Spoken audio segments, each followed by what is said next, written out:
आज से करीब 450 करोड़ साल पहले हमारी धरती का निर्माण हुआ और उसके करीब 100 करोड़ साल बाद धरती पर जीवन की उत्पत्ति हुई। धरती पर जीवन की शुरुआत सिंगल सेल्ड बैक्टीरिया से हुई।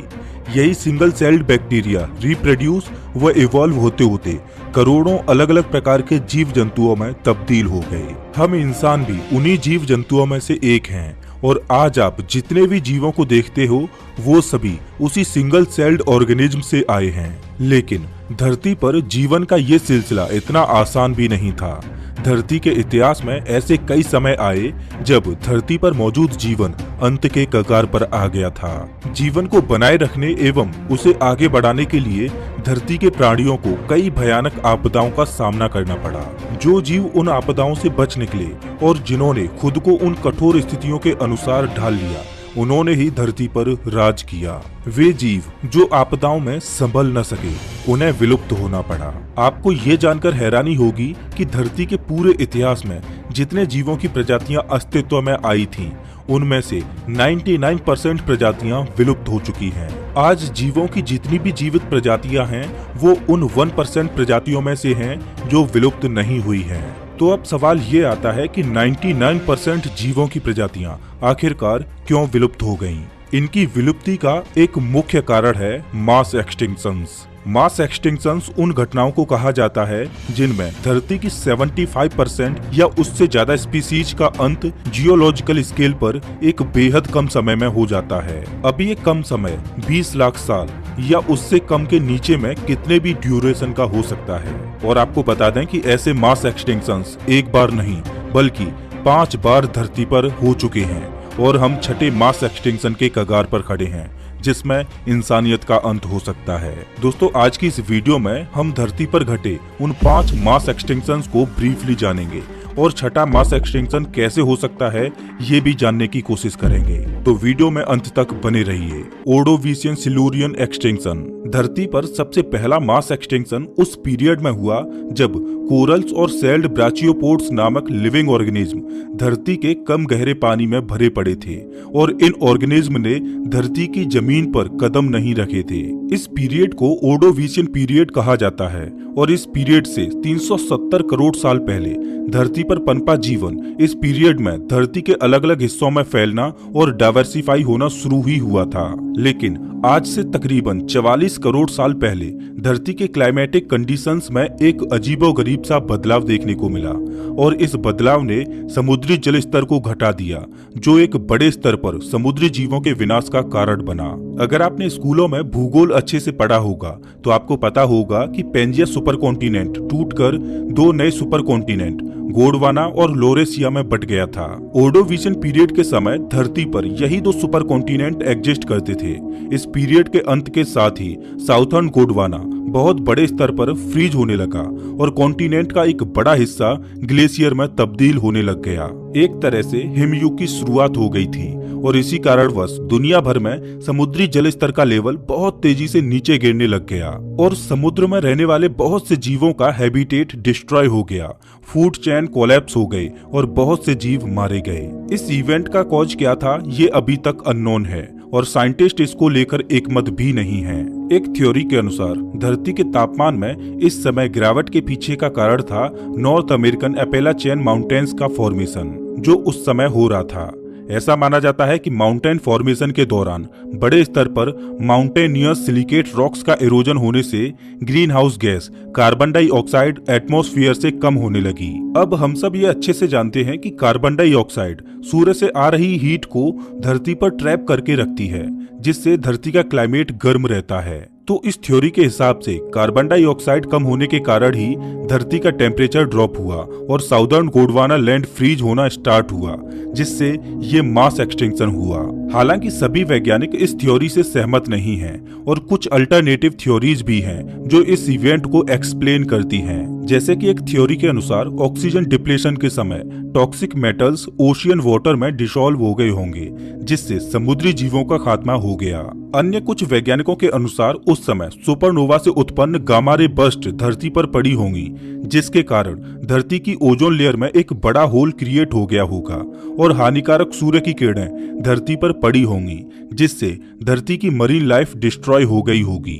एक और थ्योरी है जो ये सजेस्ट करती है कि वोल्केनिक एक्टिविटीज ने इस मास एक्सटिंक्शन को जन्म दिया। Late Devonian extinction, Devonian period, जिसे एज ऑफ फिश के नाम से भी जाना जाता है, उसमें कई उतार चढ़ाव आए। इस पीरियड में कई प्री हिस्टोरिक मरीन स्पीसीज की उत्पत्ति व उनका अंत हुआ। हालांकि इस समय तक कई एनिमल्स जमीन पर इवॉल्व होने लगे थे, लेकिन ज्यादातर जीवन अभी भी समुद्रों तक ही सीमित था। लेकिन समुद्रों में बसा ये जीवन ज्यादा दिनों तक नहीं टिकने वाला था। दूसरे मास एक्सटिंक्शन में एक बार फिर से समुद्री जीव बड़े स्तर पर विलुप्त हुए। एक रफ एस्टीमेट के अनुसार इस दौर में 75% स्पीसीज विलुप्त हो गई थी और इस बार इनकी विलुप्ति के पीछे का कारण था वेस्कुलर प्लांट्स, जैसे कि ट्रीज और फ्लावर्स। जी हाँ, वही ट्रीज और फ्लावर्स जिनके बिना आज हम इंसान भूखे मर जाएंगे। प्री हिस्टोरिक प्लांट से इवॉल्व होकर वेस्कुलर प्लांट्स जैसे कि ट्रीज और फ्लावर्स की उत्पत्ति हुई। अब ऑब्वियसली इन प्लांट्स के रूट्स थे और ये प्लांट्स जमीन पर उगते थे। उस समय धरती की जमीन आज के समय की मिट्टी जैसी नहीं थी। उस समय की जमीन छोटे बड़े पत्थरों की बनी थी और ये नए प्लांट्स जो उत्पन्न हुए थे, उनके रूट्स ने धरती की जमीन को काफी बदल कर रख दिया। इन रूट्स के साथ उगे प्लांट्स ने छोटे बड़े पत्थरों को न्यूट्रिएंट रिच सॉइल में कन्वर्ट कर दिया। ये न्यूट्रिएंट रिच सॉइल जब धरती के समुद्रों में गई तो इनमें समुद्र के पानी में बड़े स्तर पर एल्गाई बैक्टीरिया पनपे। आपने नालों व नदियों के पानी में हरी काई जैसा कुछ देखा होगा, वही एल्गाई होते हैं। अब दोस्तों, एल्गाई न्यूट्रिशन के तौर पर ऑक्सीजन भी लेते थे और यह वही ऑक्सीजन थी जो समुद्र के पानी में डिजोल्व थी। एल्गाई बहुत तेजी से रिप्रोड्यूस व ग्रो करते हैं और इनके कारण ही उस समय समुद्र में ऑक्सीजन लेवल ड्रॉप हो गया, जिसके कारण समुद्री जीवों पर एक बहुत बड़ी परेशानी आ पड़ी। जो समुद्री जीव कम ऑक्सीजन लेवल में रहने के लिए एडॉप्ट नहीं हो पाए व जिन्हें प्रॉपर फूड नहीं मिला, वे मारे गए और फूड चेन कोलैप्स हो गया। हालांकि ये थ्योरी भी डिबेटेबल है और कई वैज्ञानिकों के अनुसार वोल्केनिक इरप्शन के कारण समुद्रों का ऑक्सीजन लेवल ड्रॉप हुआ था, ना कि एल्गाई के कारण। अब दोस्तों, कारण जो भी रहा हो, एक समुद्री दानव जो इस मास एक्सटिंक्शन में विलुप्त हुआ, वो था 33 फीट लंबा आर्मर्ड फिश, जिसका नाम था डंक्लियोस्टियस। ये एक बेहद खूंखार व शक्तिशाली शिकारी था, एक महाविशालकाय मछली जिसका पूरा सर बोन प्लेट से ढका हुआ था। Permian Triassic extinction. आज से करीब 25 करोड़ साल पहले हमारी धरती ने सबसे बड़े मास एक्सटिंक्शन को झेला था। इस महाविलुप्ति में धरती पर पल बढ़ रही लगभग सारी स्पीसीज खत्म होने की कगार पर आ गई थी। 90% समुद्री स्पीसीज और 75% जमीन पर रहने वाली स्पीसीज का खात्मा इस मास एक्सटिंक्शन में हुआ था। इस मास एक्सटिंक्शन को ग्रेट डाइंग का नाम भी दिया जाता है और जिस घटना ने इस मास एक्सटिंक्शन को जन्म दिया वो था कई बड़े ज्वालामुखियों का फटना। पर्मियन पीरियड के अंत में धरती का वो हिस्सा जिसे आज हम साइबेरिया कहते हैं, वहाँ पर बड़े स्तर पर कई सारे ज्वालामुखी एक साथ फटने लगे। इस भयंकर विस्फोट में हजारों टन धूल, राख व कार्बन डाइऑक्साइड धरती के एटमॉस्फेयर में रिलीज हुई। कार्बन डाइऑक्साइड की मोटी परत ने पूरी पृथ्वी को ढक लिया और ग्रीन हाउस इफेक्ट के कारण धरती का तापमान बढ़ गया। एक रिसर्च के अनुसार वोल्केनिक इरप्शन के बाद आए ग्लोबल वार्मिंग ने समुद्री पानी के तापमान को 8 डिग्री सेल्सियस तक बढ़ा दिया था। इन भीषणकारी घटनाओं का अंजाम बहुत बुरा हुआ।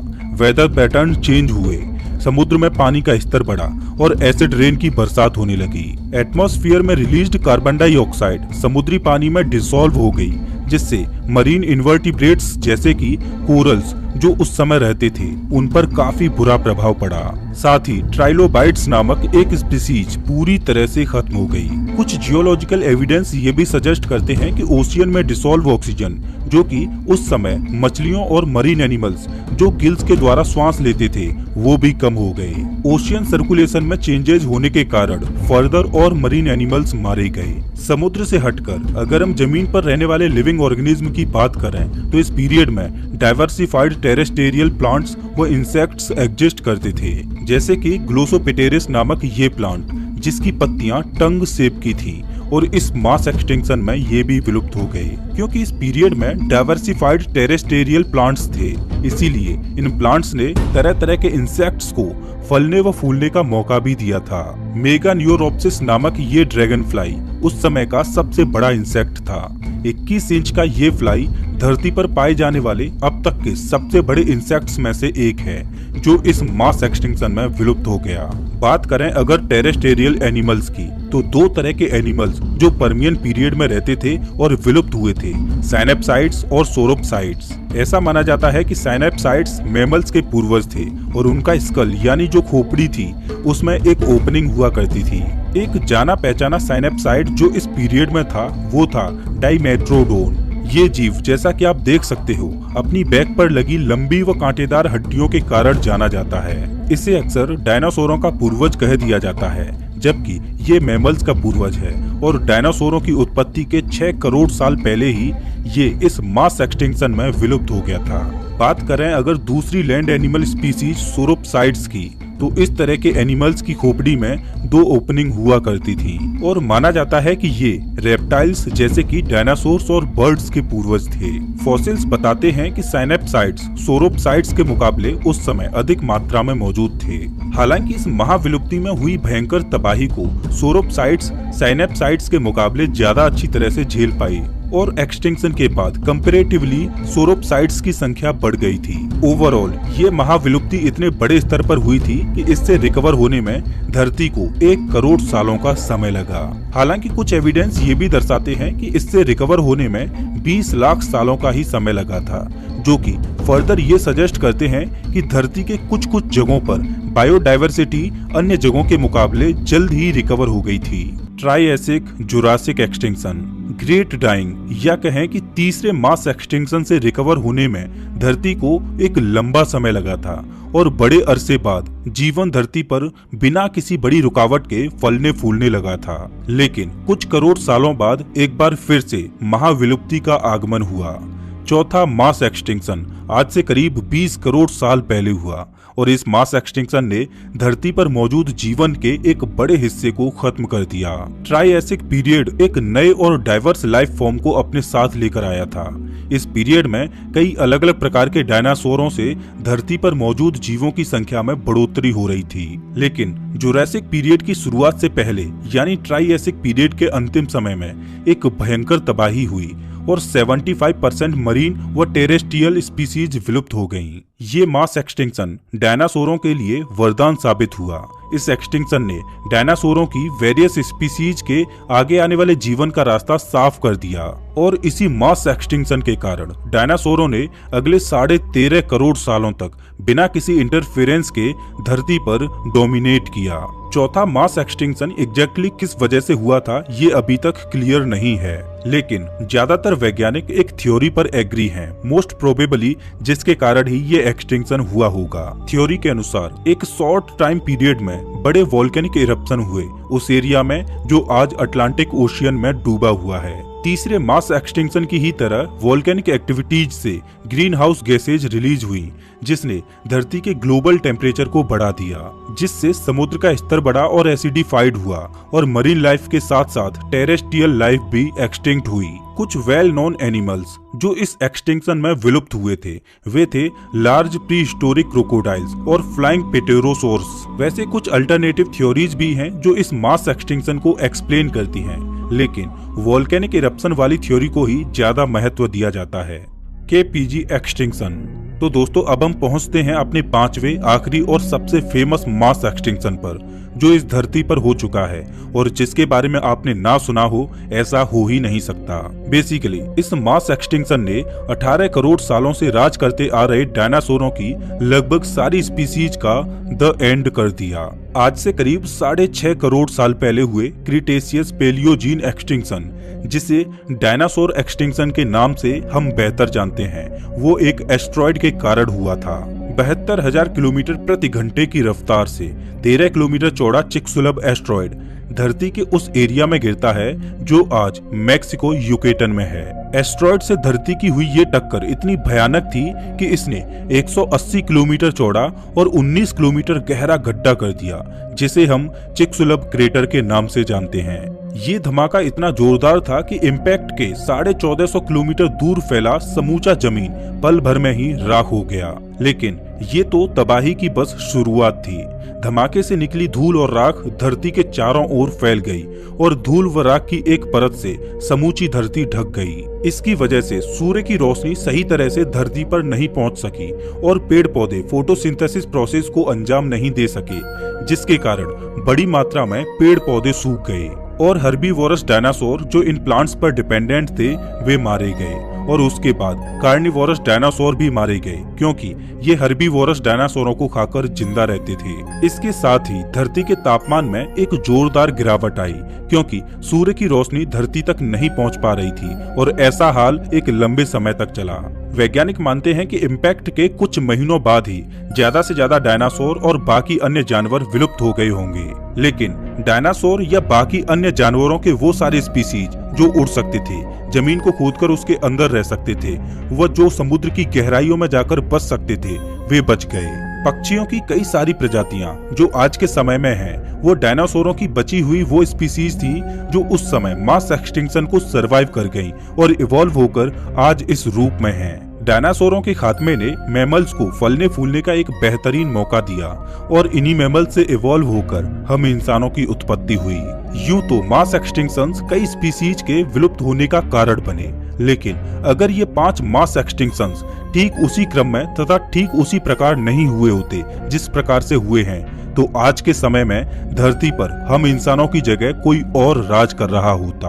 अब दोस्तों, जैसा कि हमने देखा कि धरती 5 बार मास एक्सटिंक्शन से गुजर चुकी है, एक इंटरेस्टिंग सवाल ये आता है कि छठा मास एक्सटिंक्शन आखिरकार कब होगा और क्या उस मास एक्सटिंक्शन में हम इंसान भी विलुप्त हो जाएंगे। आपको ये जानकर हैरानी होगी कि साल 1970 से वर्टिब्रेट स्पीसीज की संख्या 68% प्रति साल की रफ्तार से घट रही है और IUCN की रिपोर्ट के मुताबिक मौजूदा समय में 35,000 स्पीसीज विलुप्ति के कगार पर हैं। अकेली 20वीं सदी में ही 543 लैंड वर्टिब्रेट्स विलुप्त हो चुके हैं। 18वीं सदी में इंडस्ट्रियल रिवॉल्यूशन की शुरुआत से ही इंसान धरती पर हो रहे सभी इन्वायरमेंटल क्राइसिस के जिम्मेदार रहे हैं, जैसे कि green house gas emission, ozone depletion, बड़े स्तर पर डिफोरेस्टेशन। इंसानों के कारण एनवायरमेंट और ज्यादा पॉल्यूट और समय के साथ डिग्रेड होता चला जा रहा है। अगर ऐसा ही चलता रहा तो धरती की बची कुची जो स्पीसीज हैं वो भी बहुत जल्द विलुप्त हो जाएंगी। अब कुछ लोग ये आर्ग्यू करते हैं कि क्लाइमेट चेंज और धरती पर मौजूद स्पीसीज की विलुप्ति एक नेचुरल फिनोमिना है जो हमेशा चलता रहेगा, और ये बात कुछ हद तक सही भी है, क्योंकि इतिहास में जो 5 मास एक्सटिंक्शंस हुए हैं उनमें इंसानों का कोई रोल नहीं था। लेकिन ये आर्ग्यूमेंट पूरे तरीके से सही नहीं है। वैज्ञानिकों के अनुसार इंसानों के इंटरफेरेंस के कारण धरती पर मौजूद बाकी अन्य स्पीसीज कई हजार गुना तेजी से विलुप्त हो रही हैं। स्टडीज बताती हैं कि ह्यूमन इंटरफेरेंस के बिना जो स्पीसीज धरती से विलुप्त हो चुकी हैं वो 800 से लेकर 10,000 सालों तक और जीवित रहती। आने वाले सालों में इंसानों को ओवर पॉपुलेशन, भूखमरी, बाढ़, वाटर स्केरिसिटी में भी कोई बहुत बड़ी नेचुरल कैलेमिटी और न जाने कितनी ही अन्य समस्याओं का सामना करना पड़ेगा।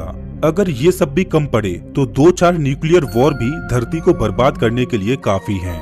अब ये देखना काफी इंटरेस्टिंग होगा कि इंसान इन सारी प्रॉब्लम से डील करके या किसी अन्य प्लैनेट पर बसकर अपनी स्पीसीज को कंटिन्यू रख पाते हैं या नहीं। ये भी देखना काफी इंटरेस्टिंग होगा कि अगर किसी मास एक्सटिंक्शन में इंसान विलुप्त हो जाते हैं तो वो कौन सी स्पीसीज होंगी जिनका आने वाले समय में धरती पर दबदबा होगा। खैर, अगर ऐसा होता है तो ये विटनेस करने के लिए हम इंसान जिंदा ही नहीं रह पाएंगे। तो दोस्तों, इस वीडियो में बस इतना ही। वैसे आप हमारा ये वीडियो कौन से शहर से देख रहे हो हमें कमेंट करके जरूर बताएं। अगर आपको ये वीडियो अच्छा लगा हो तो इसे लाइक करें और ऐसे वीडियोज के लिए चैनल को सब्सक्राइब करें, साथ ही बेल आइकन दबाएं।